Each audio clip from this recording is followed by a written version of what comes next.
We've apparently divorced maybe 10, 12 times as well. So everyone's just like, what? Hold on to your tiaras, because the Montecito drama just hit a new high. Rumors are swirling that Meghan Markle is ready to ditch Prince Harry for an Arab billionaire who's reportedly obsessed with her. Is the Duchess trading royal life for a billionaire's yacht? Or is this just another chapter in Meghan's never-ending quest for fame and fortune? Let's unpack the gossip, the shade, and the truth behind this jaw-dropping story. Stick around, because you won't believe what's coming next. Suggestions that Meghan has been going to a few parties recently without Harry, and he's been at home, and so Harry is so much better on his own, and the evidence appears to keep adding up. Louise, is there more than... The digital world was so important to us because my wife in 2018 was the most trolled person in the world. There was... She once walked beside royalty, hailed as the modern face of an ancient institution. Now, in the humid haze of a Montecito summer, whispers circulate not just through British tabloids but across TikTok feeds, YouTube panels, and Reddit forums. Has Meghan Markle already moved on from Harry, from the royal family, and from everything she claimed to defend? According to recent tabloid flares and online sleuths, Meghan has been reconnecting with a mysterious Arab tech billionaire. His identity remains unconfirmed, but his presence in her social orbit is sending shockwaves through a world still fascinated with the Sussexes' dramatic exit from royal life. If true, this isn't merely a story about infidelity or reinvention.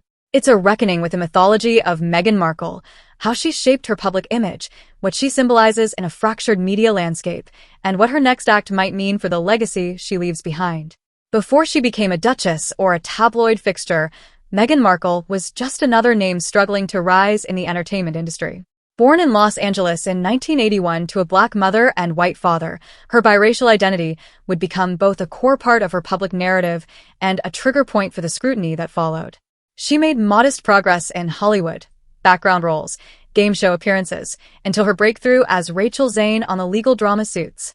For 7 seasons, she crafted a role that, in many ways, mirrored her own ascent: intelligent, poised, ambitious. Off-camera, she cultivated a personal brand rooted in empowerment and global awareness. Her blog, The Tig, and her advocacy for gender equality established her as a humanitarian long before she became a royal. But even in these early years, critics accuse her of chasing elite circles and curating a carefully managed public persona. If there's one thing that has followed Meghan since the beginning, it's the accusation that she knows how to play the game. Or that anyone is trolled, so to speak. But when, like we said earlier in relation to the Wowsers, when you're in the public sphere... In 2016, the narrative shifted from personal ambition to public fascination when Meghan met Prince Harry. Their blind date, arranged by a mutual friend, quickly turned into a full-blown international spectacle. By November 2017, their engagement was official. By May 2018, their wedding, watched by nearly 2 billion people worldwide, had become a symbol of a modern, inclusive monarchy. A Black American divorcee marrying a British prince in Windsor Castle, the optics were revolutionary. The couple embraced a media-friendly identity, one that combined royal mystique with celebrity openness. Meghan was hailed as a fresh face for the royal family, someone who could help modernize the monarchy and reflect the multicultural world it sought to represent. But behind palace walls, things were already unraveling. Reports of tension between Meghan and palace aides surfaced as early as 2019. Staffers complained of unrealistic demands and emotional outbursts. Defenders called these racist dog whistles targeting an American outsider. Rumors swirled of conflict between Meghan and Kate Middleton, coldness from senior royals, and increasing mental health struggles. The tabloid press, particularly in the UK, waged a relentless campaign against Meghan, painting her as divisive, demanding, and even manipulative. The Sussexes' honeymoon phase with the public was ending, and fast. In January 2020, the couple made an unprecedented announcement. They would be stepping back as senior members of the royal family. Dubbed Megxit, the move stunned both the public and the palace. They cited the need for privacy, independence, and the ability to raise their children away from the suffocating scrutiny of royal life.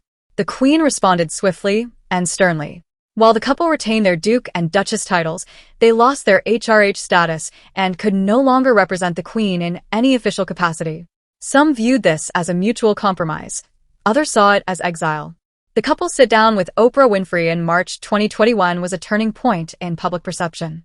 Meghan spoke candidly about her suicidal ideation, institutional neglect, and concerns about the royal family's views on her son Archie's skin tone. Harry admitted feeling trapped by his royal role and expressed hurt over his strained relationship with his father and brother. The interview garnered praise for its rawness and criticism for its bombshell accusations. In the United States, Meghan was largely embraced as a survivor of a toxic institution. In Britain, skepticism remained. To some, the couple had turned their backs on duty and tradition for fame and financial freedom. Once free from the confines of the crown, the Sussexes quickly transitioned to their Hollywood chapter. Major content deals with Spotify and Netflix were announced, reportedly worth over $100 million. A Netflix docuseries, Harry and Meghan, chronicled their struggles with the royal family and their path to freedom. Meghan launched a Spotify podcast, Archetypes, aimed at dismantling female stereotypes. Yet the results were mixed. The podcast struggled with consistency and was cancelled after one season. A proposed animated series titled Pearl, centered on female empowerment, was scrapped before production. Netflix delivered some content, but questions lingered about the couple's long-term creative influence. A once-hot media brand was now facing industry disillusionment. I wonder because all signs point to some issues behind the scenes. I mean, professionally they've had to separate.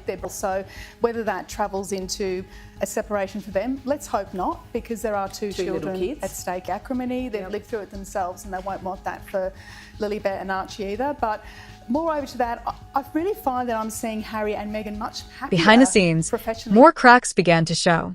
Meghan appeared increasingly alone at high-profile events, glamorous red carpet galas, private fundraisers, and elite tech summits. Meanwhile, Harry dedicated his energy to the Invictus Games and his memoir, Spare. Observers noted the distance. Body language experts dissected their rare joint appearances, and tabloids speculated about growing tension. By early 2025, reports of a rift between the two had entered mainstream discourse. They no longer appeared together on public projects. Their Montecito estate, once buzzing with brand consultants and media strategists, had gone quiet. Then, in July 2025, the narrative exploded. A string of reports from the Daily Mail, Express, and Newsweek alleged that Meghan had been in discreet communication with a Dubai-based Arab tech billionaire. Though his name was never published, the reports cited sources claiming the two had met through a Silicon Valley initiative months earlier. Meghan had reportedly attended a private dinner without Harry. The guest list, according to insiders, included venture capitalists, tech founders, and luxury brand executives, an elite circle with which Meghan has increasingly aligned herself. The implications were immediate. Was Meghan preparing to rebrand? Again, without Harry? Social media ignited. Twitter hashtags like #MeghanDivorce, #ArabBillionaire, and #Megxit 2.0 trended worldwide.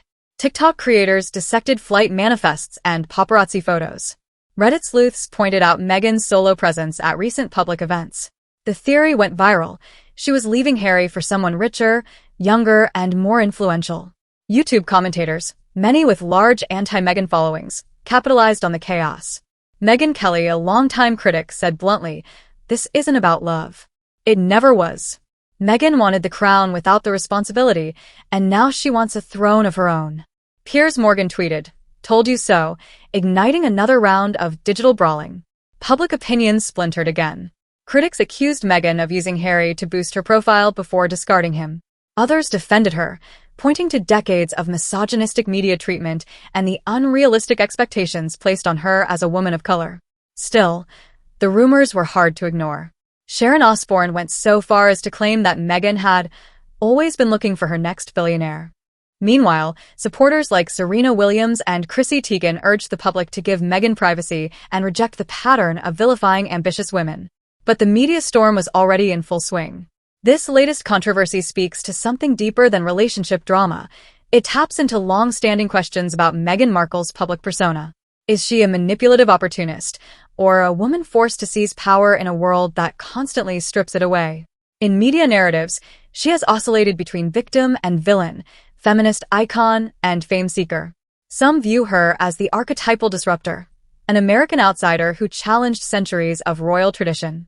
Others believe she's calculated, leveraging her identity for strategic gains. Psychological analyses suggest she is highly adept at image management, boundary setting, and brand control. But critics argue that she overuses victimhood as a tool for narrative domination. There is no confirmed divorce filing as of now, and neither Meghan nor Harry has publicly addressed the billionaire rumors. But the silence itself is telling. In the past, they've issued swift statements to shut down misinformation. This time, they haven't. Whether that indicates strategic restraint, legal negotiations, or resignation remains unknown. What is clear is that Meghan Markle is once again at a crossroads, caught between a crumbling love story and an emerging narrative of reinvention. If the past is any indication, Meghan will not disappear quietly. She may pivot toward luxury branding, elite philanthropic circles, or even politics. With her cultural fluency and media instincts, she remains a potent figure, even as public favor wavers. For Harry, the future is less certain. Reports suggest he's returned to London multiple times in recent months, rekindling ties with family and focusing on his charitable work. Some believe he may seek to reclaim his royal identity, while others think he'll remain in California, albeit separately. This saga, like all celebrity narratives, reflects the culture that consumes it.